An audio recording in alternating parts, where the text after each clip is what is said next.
YouTube, what it do? It's your boy Des A1. Please set A1. Coming at you from the Big Dub Network, where we strive for the W's and we learn from the L's. Today, people, we have yet another five round mock draft. And yes, today it gets a bit spicy. Not as spicy as it could be, not as spicy as it can be, not as spicy as it will be, but it gets a little spicy today, people. So if you like this type of content, it is draft season, man. We are milking it for all it's worth. And you know, you gotta love draft season because all the speculation, the anticipation, and everybody wants to take their team to the next level. And that's why you love draft season, man. The possibilities are endless, and we have fun with these mock drafts, man. So if you enjoy that type of content, like, subscribe, comment. We're gonna keep it friendly. We're gonna talk this out, and it being mock drafts do bring the community together, and it tears us apart at the same time, because we want what we want as people, and not all of us is gonna get what we want. And probably as we go through this mock draft season leading up to the NFL draft, none of us are gonna get what we want. But one thing's for certain: at 2, we're taking the quarterback. So let's get right into this 5-round mock draft, baby. Let's get it.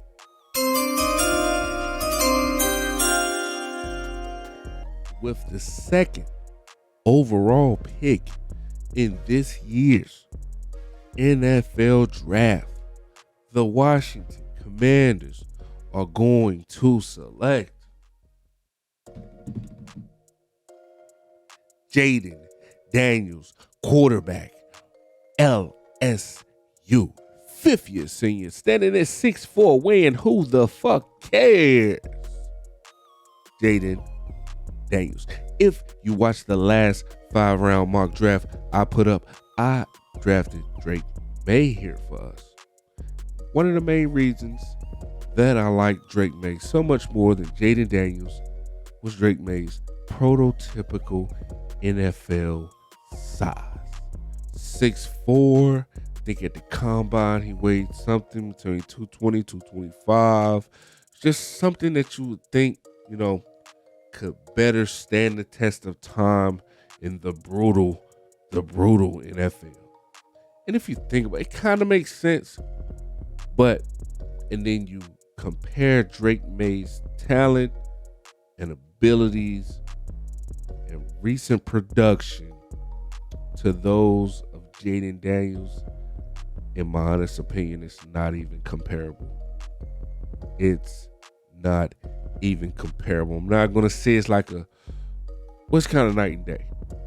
Jaden Daniels' ability to change the game. He has this clutch gene. He's a good thrower of the ball. We all know his running ability.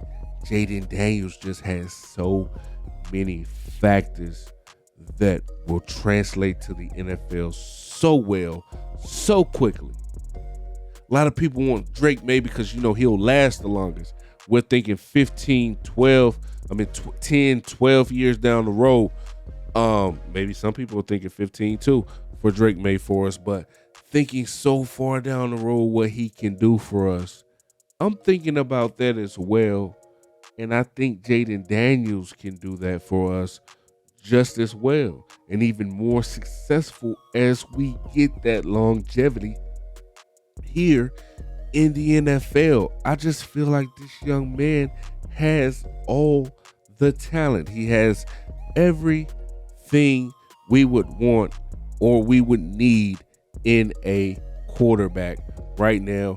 After we get a new GM, new owner, new head coach, new everything, literally new everything, and bringing this quarterback in to steer the ship, to row the boat, to lead the way, it would be exactly what we need. Our head coach said it. He said it himself. Give me one word for Drake May: athletic. Okay. But if Drake May's athletic, What is Jaden Daniels? You ask our head coach, Dan Quinn. Game changer. Game changer. And this is a word right now that's taking over media, social media, as far as Cam Newton's concerned. There's a difference between quarterbacks in the NFL. There's some that are game managers, and there are some that are game changers. Which category did our head coach put Jaden Daniels in? He's a game changer. He's a game changer, no questions asked.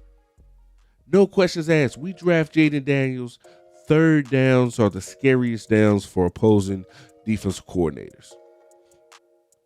Fourth and shorts are the scariest plays against the Washington Commanders for opposing defensive coordinators. And I think they threw some shots at us during the combine over this weekend.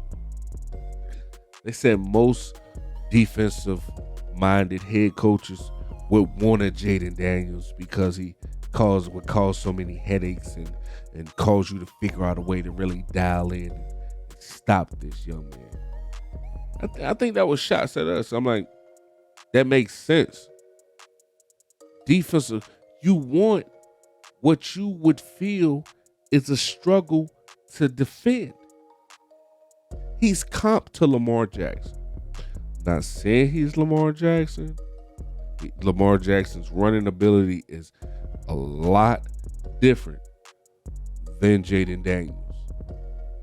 But Jaden Daniels' passing ability is a lot better than what Lamar's was coming out of Louisville. And questionably, what Lamar passing ability even is now. He can sling the rock. He can sling the rock. One of the things that people say about Drake May, he has this rocket arm. Over the weekend at the combine, we saw Joe Milton throw the ball 278 yards in the air. Joe Milton will probably never play a down of NFL football. Joe Milton will probably never play a down of NFL football because the lack of accuracy. Which one of these young men have a lack? He has a lack of accuracy at this position. At this time, Drake May is the one that we question the accuracy. There's no questions about Jaden Daniels' accuracy. Say, well, he doesn't throw the ball across the middle. I've seen plenty of throws across the middle. Well, he doesn't go through his progression. I've seen plenty of tape where this young man is going through his progression. Well, he doesn't stop when he's let off of his spot, move off of his spot in the pocket. He doesn't stop to continue looking downfield. I think Jaden Daniels is on his progression 1, on his progression 2. He's gone. There's no in between. He's on his progression 1. He's on his progression 2. Maybe he gets to the third progression. He's gone immediately. There's no in between. He could be taught to slow down a bit, stay on your first progression a little bit longer, or stay on his second progression a little bit longer as it progresses across the field. Or check your check down. Make sure you're checking check downs before you look to run. And always keep your eyes downfield. I think that's something that he can be taught. And one of the biggest issues I had with Jaden Daniels is him taking hits. Jaden Daniels does not take as many bad hits as people will be led to believe, but the ones that you see are bad. Well, him getting smacked and swinging his arms all in the air. Yeah. Bad. Ugly. But that's something he can also work on. They're going to preach to this young man. If we take him, they're going to preach to this young man. Protect yourself more so than, yes, you are the franchise right now, but protect yourself, young man. Because you take the wrong hit in the NFL, you would never be the same, Antonio Brown. You take the wrong hit in the NFL, you will never be the same. But I have Jaden Daniels coming to us as the number 2 pick. And like I will continue to repeat, this prospect and along with Drake May, I like both. Whichever one we take, I feel like we are in good hands. Stop tearing down the prospect in which you do not prefer. Find some good in both of these prospects. Trust me, they're out there. But today, people, I have us taking Jaden Daniels from the LSU Tigers. Let's get to the next pick.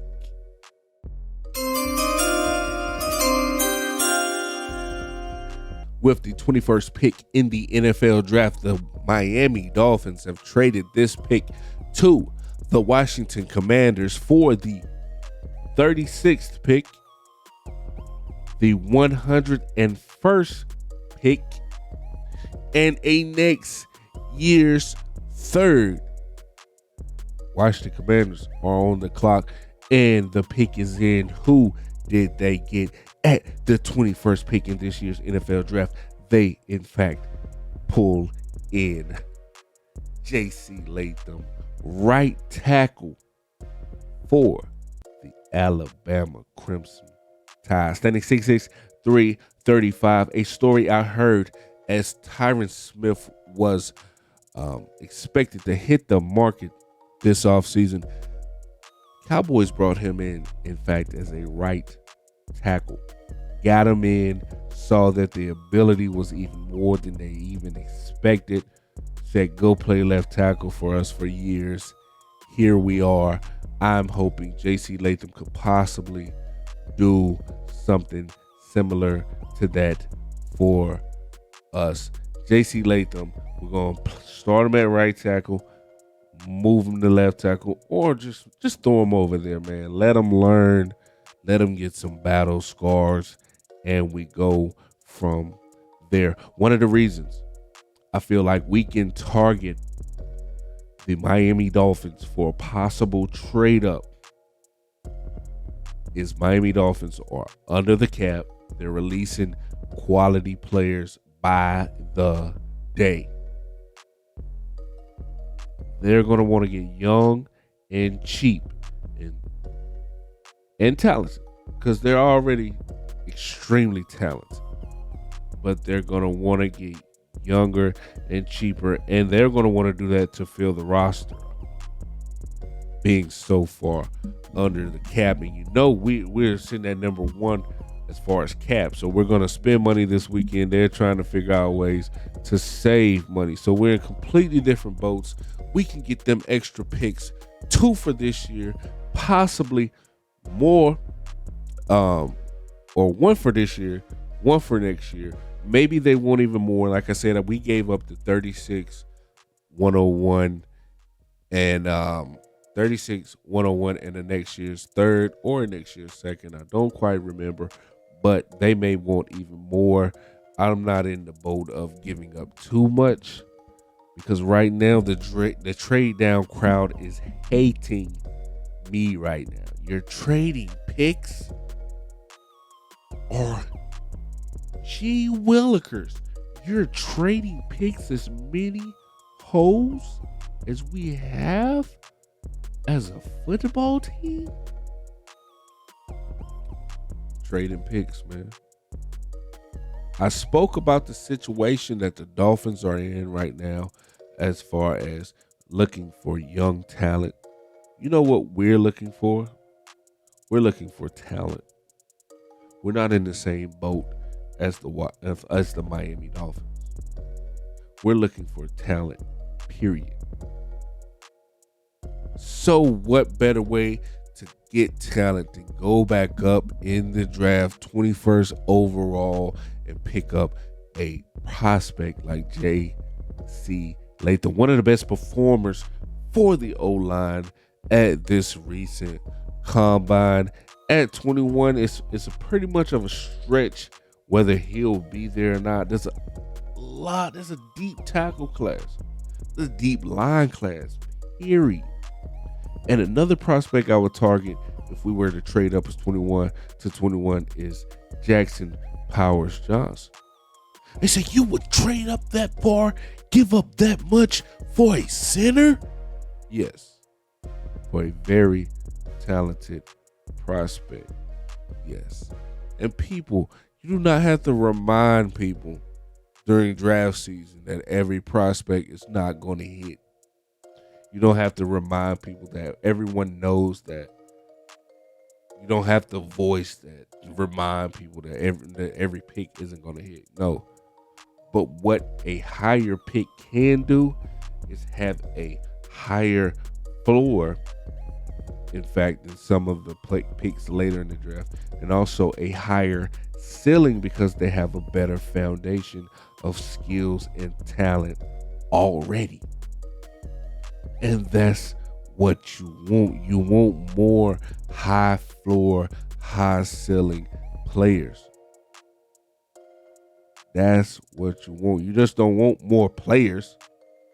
I don't quite understand that. Just wanting more picks, and you don't want more picks in throughout the same draft. What if you have several players picked from that draft and you have to pay them at the same time? They don't want to do that. They want to spread out these picks from year to year.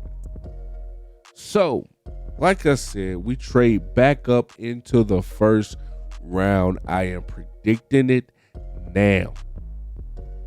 If we don't trade up to go to 1 to get Caleb, we're coming back in the first round to get a tackle prospect, any type of O-line prospect that they have highly on their board. And another great thing about trading up to 21, and yes, Miami will have to go back 15 spots, but they can use all their draft capital to come right back up. But another great thing about trading up to 21 is us trading right in front of the Cowboys and also Philadelphia.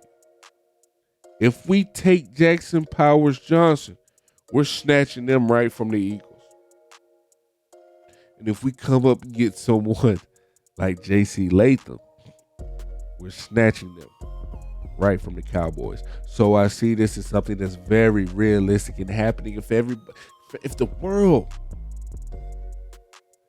lays out this picture like this for us, it would be amazing.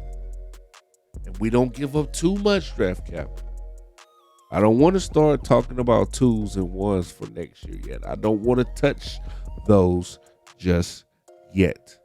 But if we are able to get back up in the first round and get a prospect like J.C. Latham, I think that'll work out great for us. Whether he has to play right tackle, great. Whether he gets to play left tackle because we see that he has that talent, great. But we have a solid prospect along that line to go along with Cosme to build for the future. So let's get into the next pick, baby.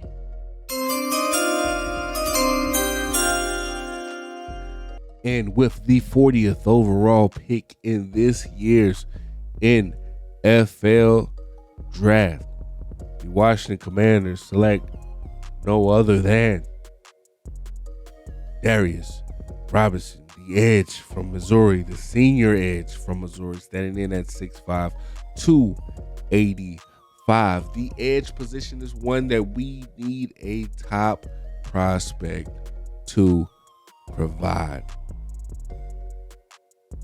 for this franchise at this time. Yes, we will attack the edge position, in my opinion, in free agency, but getting a quality player at 40 if we stay here at 40. 36 if we stay at 36. We have to find an edge. And I agree that Darius Robinson is one that we will, in fact, have high on our board, and that actually has a realistic chance of reaching us at this point in the second round. He had a quality combine, nothing that really blew everyone away, but you turn on the tape, this man is explosive, he's strong, he's always in the backfield, he's always making plays. And that's something we could utilize. And also just utilizing him across the line. Because him having interior experience, and we move him back into the interior experience, with that interior experience, having playing on the edge for this recent year, he's going to thrive if we're just able to move him around along the line. And I feel like Joe Witt, Dan Quinn can do that. So with the 40th overall pick, we go get our future edge in Darius Robinson, who, you know, most thought he would slide into the first round after his amazing Senior Bowl performance and maybe his, I want to say maybe average combine performance in his numbers and the drills. Bring him, slide some right back down to us, man. It would be beautiful to have Darius Robinson on the edge for us. So we get our edge performer here in Darius Robinson at pick 40. Let's move on to the next pick.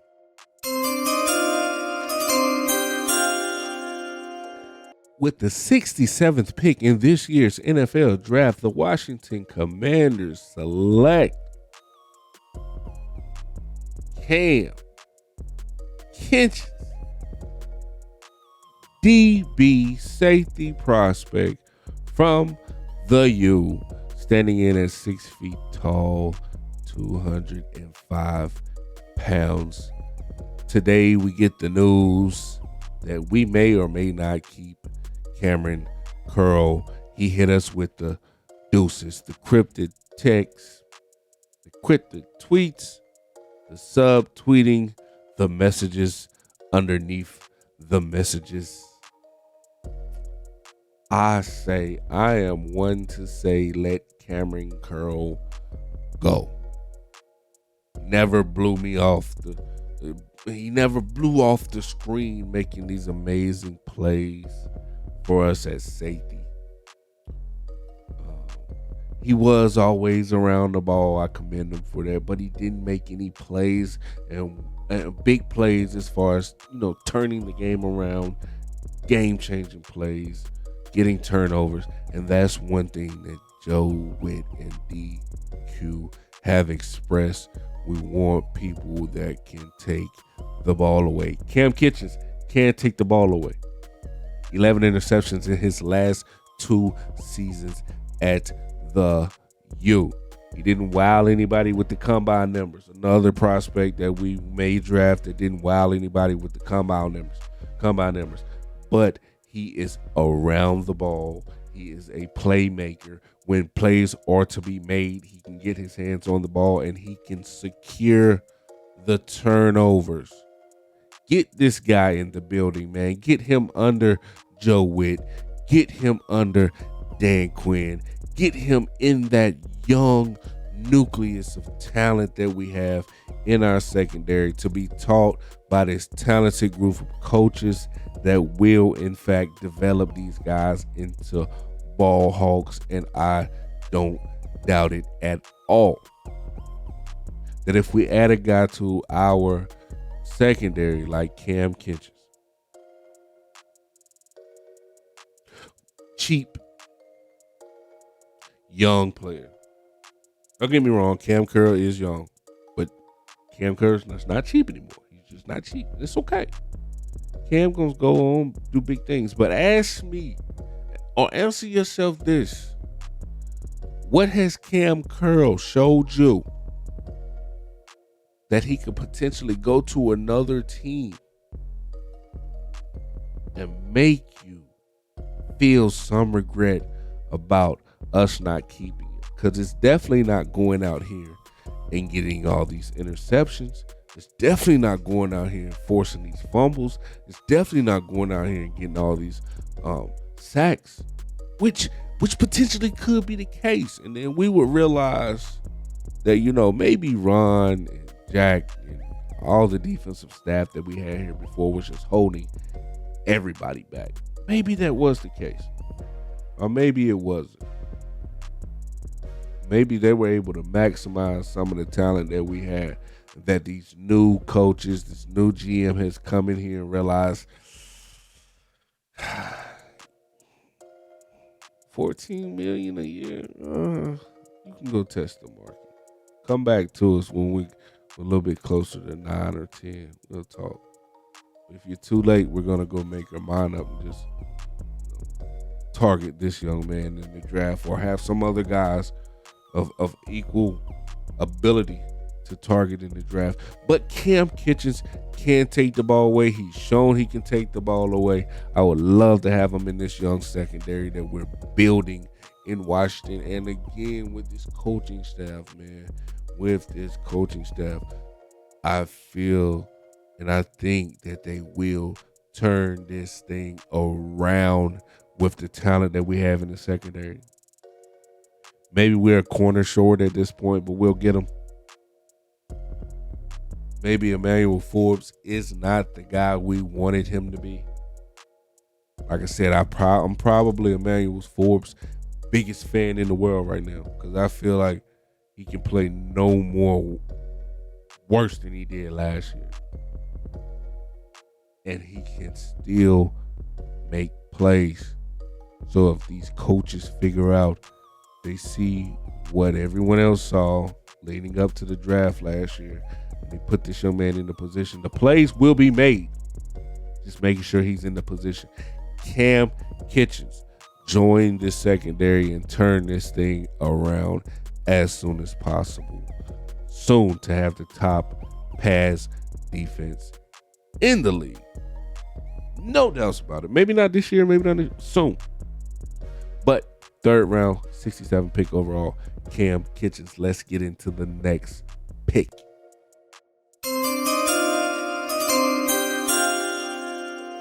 With the 103rd pick in this year's NFL draft, early in day 3, the Washington Commanders select Cooper Beebe. Big Coop. I took him in my last 5-round draft. I took him in this 5-round draft. We have a hole at left guard that's, that we've been plugging with Band-Aids that doesn't seem to stop any tackles or any linebacker, anybody going through the A gap, B gap. That Band-Aid has not been able to stop. But this big purple Band-Aid here, Cooper Beebe, offensive guard, standing at 6'4", 335 from Kansas State University. We get Cooper Beebe in the building in the same draft that we got J.C. Latham in the building. Then we are cooking. We are cooking with hot grease, people. Don't y'all want to cook? Don't y'all want to cook? Aren't you tired of eating Uber Eats? Aren't you tired of doing Grubhub? Some of us are probably not even paying.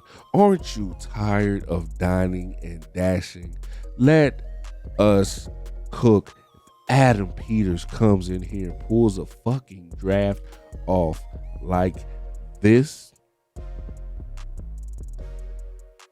Start the measurements on the statue. Get a 3D print of Adam Peters now. He's going to go down in history. He's going to go down in history. He's going to move up to president. Let someone else play GM.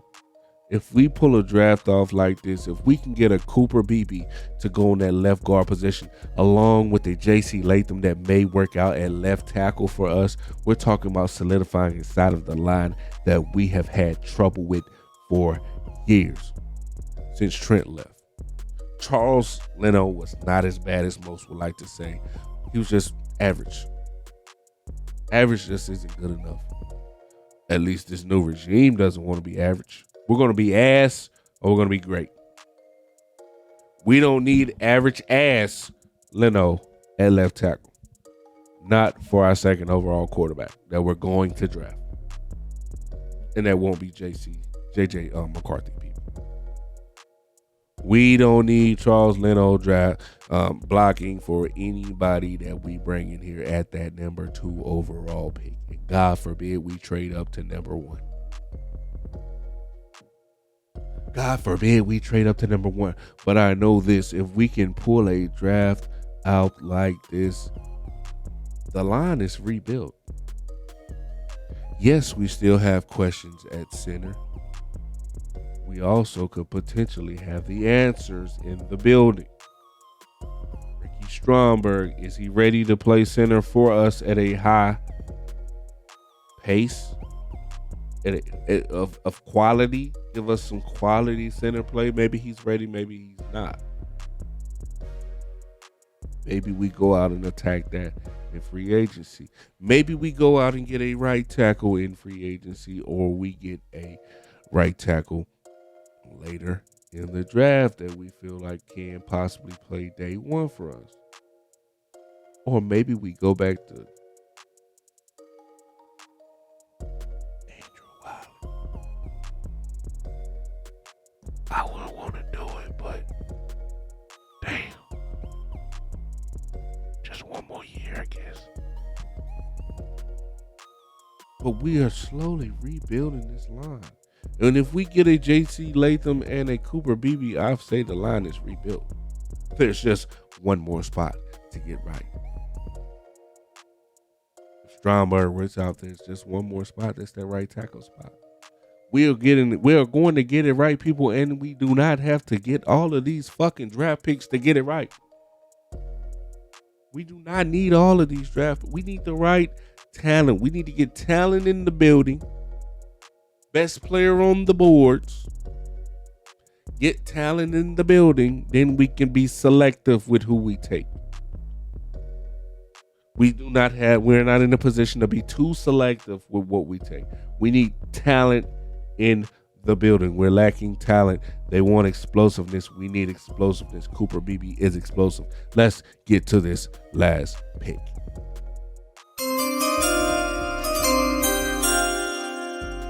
With the 5th round selection for the Washington Commanders at pick 138, not the last pick, but the last pick here in this mock draft, the Washington Commanders select. I wanted to go hit the tight end position. We went and got Theo Johnson, standing 6'6", 264, the junior from Penn State. This guy is athletic. He's big. 6'6", 264. I go back and look at tape, how Penn State used to get this young man the ball. They got him the ball around the line of scrimmage a lot. I like that. Get the ball into the big guy spot, in the big guy's hands, make the little guys make a tackle. Very seldom did the first guy get him down.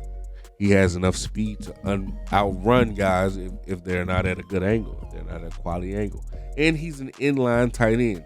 So if the only thing with him, I don't know if he'll fit this particular offensive scheme, but if Kingsbury is able to have a tight end in line as a Y, blocking, because he blocks exceptionally well also. But if we can have this guy in line more so than the slot, just have him in line, coming out the line against linebackers, safety. He's going to beat those guys. He has a great frame to work with. He has the quality skills to work with. I think he's a great prospect for us if we choose to decide to attack the tight end position here in this year's 2024 draft. And another prospect that I thought about at this point was Dallin Hooker from Colorado State. I chose to go with Theo Johnson. Maybe Hooker fits what we will do in Washington a little bit more than Theo Johnson, but if they can find ways to keep Theo right around that line of scrimmage, right on the outside of those tackles, and get him the ball early, and he's a seam threat also. He catches the contested passes, because look how big he is. He catches the contested passes well, doesn't drop a lot of passes. So he's a quality tight end prospect that we can potentially get here in the 5th round. Hopefully, Adam Peters can go out here and find us a quality tight end prospect in the draft that's of a value. One of the things that everybody likes to say about Adam Peters, he gets picks at valuable spots in the draft. We have a lot of people in the building right now that'll be working together to make sure that we get the right pieces in the building, and I have nothing but faith for this new group. So I am Des A1 of the Big Dub Network. I hope you enjoyed this long ass video of a 5-round mock draft, man. We came out with one less pick than we usually would based off the trade back up to 21 and also getting rid of a 3rd rounder next year. But I do foresee us getting back into the 1st round of this year to get us a tackle prospect. So once again, I am Des A1 of the Big Dub Network. Like, subscribe, comment. We're moving on up, people. And until next time, peace.